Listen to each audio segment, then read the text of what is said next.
Kudus awalnya kota di tepi Sungai Gelis, dan salah satu kota di Pulau Muria. Dahulu kota Kudus bernama Kota Tajuk, disebut Tajuk karena di daerah tersebut terdapat banyak tajuk. Tajuk merupakan bentuk atap arsitektur tradisional yang sangat kuno dipakai tujuan keramat. Tajuk dahulunya dijadikan tempat bersembahyang warga Hindu di daerah tersebut.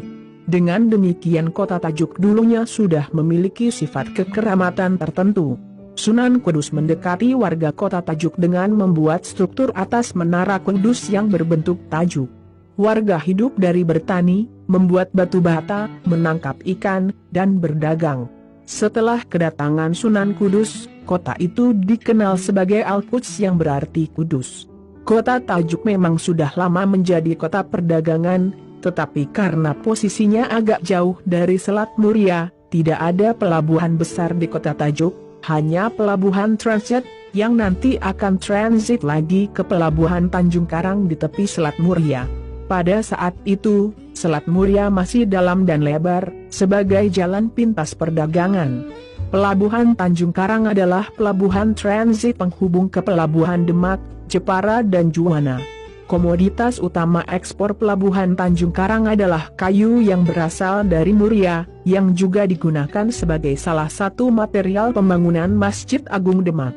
Pedagang dari Timur Tengah, Tiongkok, dan pedagang antar pulau dari sejumlah daerah di Nusantara berdagang kain, barang pecah belah, dan hasil pertanian di Tajuk, tepatnya di pelabuhan Tanjung Karang. Warga Tajuk juga terinspirasi filosofi yang dihidupi Sunan Kudus, Gus Jigang. Gus berarti bagus, Ji berarti mengaji, dan Gang berarti berdagang.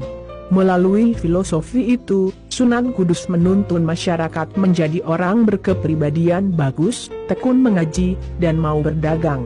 Dari pembauran lewat sarana perdagangan dan semangat Gus Jigang itulah masyarakat Kudus mengenal dan mampu membaca peluang usaha. Dua di antaranya usaha batik dan jenang. Kini, Selat Muria sudah hilang ditelan sedimentasi, begitupun dengan pelabuhan Tanjung Karang, hilang dan hancur ditelan sedimentasi. Berdirinya Masjid Menara Kudus sebagai hari jadi Kabupaten Kudus. Masjid Menara Kudus tidak lepas dari peran Sunan Kudus sebagai pendiri dan pemrakarsa.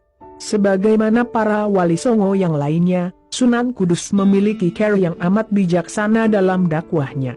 Di antaranya, dia mampu melakukan adaptasi dan peribumisasi ajaran Islam di tengah masyarakat yang telah memiliki budaya mapan dengan mayoritas beragama Hindu dan Buddha.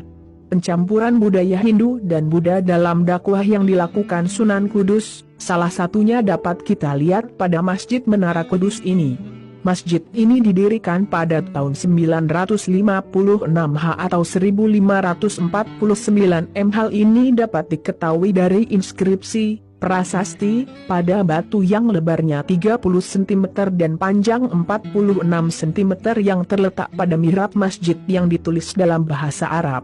Sebenarnya, banyak orang salah paham dengan Menara Kudus.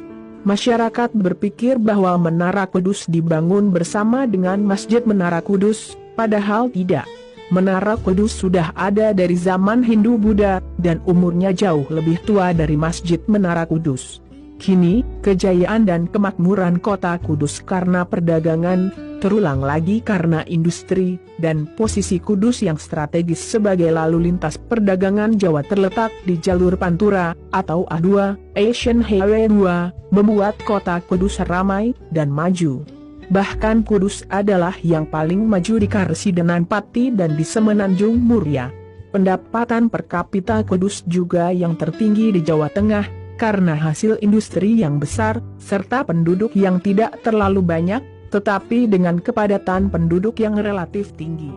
Kudus awalnya kota di tepi Sungai Gelis,